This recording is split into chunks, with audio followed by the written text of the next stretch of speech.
For weeks after the House voted to impeach Donald Trump, House Speaker Nancy Pelosi officially announced the impeachment managers on Wednesday, ending a standoff with Senate Majority Leader Mitch McConnell and moving the process one step closer to a Senate trial next week. The impeachment managers are tasked with convincing the Senate why President Trump should be removed from office. Think of them as the prosecution team, walking through the arguments on the Senate floor. There were 13 for Clinton, all white men. But today, Pelosi picked 7, including 3 women and 4 men. 2 of them are members of the Congressional Black Caucus, and 1 is a member of the Congressional Hispanic Caucus. So, who are they? First up is Congressman Adam Schiff, chairman of the House Intelligence Committee and a former federal prosecutor in the U.S. Attorney's Office of Los Angeles. Second is Congressman Jerry Nadler of New York's 10th Congressional District. You probably know him already. He's the chair of the House Judiciary Committee, which has been key to the impeachment process. He also defended President Bill Clinton during his impeachment proceedings in 1998. Then we have Congressman Hakeem Jeffries, chair of the House Democratic Caucus, a consistently strong voice on impeachment and a former corporate lawyer. And fourth is perhaps a more unique pick, first-term lawmaker Representative Jason Crow from Colorado's 6th District. He's a freshman member and doesn't serve on any committees leading the impeachment inquiry. He's also a former Army Ranger and served in Iraq and Afghanistan.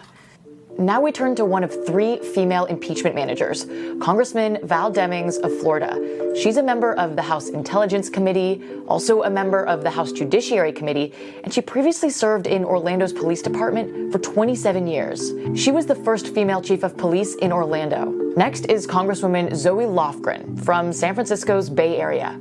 She's chair of the Committee on House Administration, which presides over federal elections. She's dubbed the impeachment veteran. For example, she was a member of the House Judiciary Committee in 1998 during the impeachment proceedings against President Bill Clinton. She was also a law student during the Nixon impeachment proceedings in 1974. And lastly, we have Congressman Sylvia Garcia, hailing from Texas. She's a member of the House Judiciary Committee, and she previously served in the Texas State Senate. She's also the former Houston City Comptroller. So there you have it.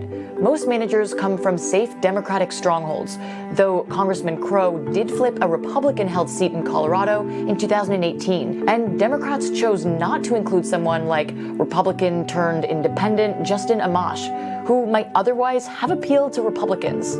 Now, the impeachment managers are tasked with delivering the articles of impeachment to Congress on paper and in person. While Pelosi said in her announcement of the managers that it's an impeachment that will last forever, White House Press Secretary Stephanie Grisham said in response to the announcement that it, quote, does not change a single thing. Ultimately, how the managers argue their case in front of the Senate could have a big impact on who's right.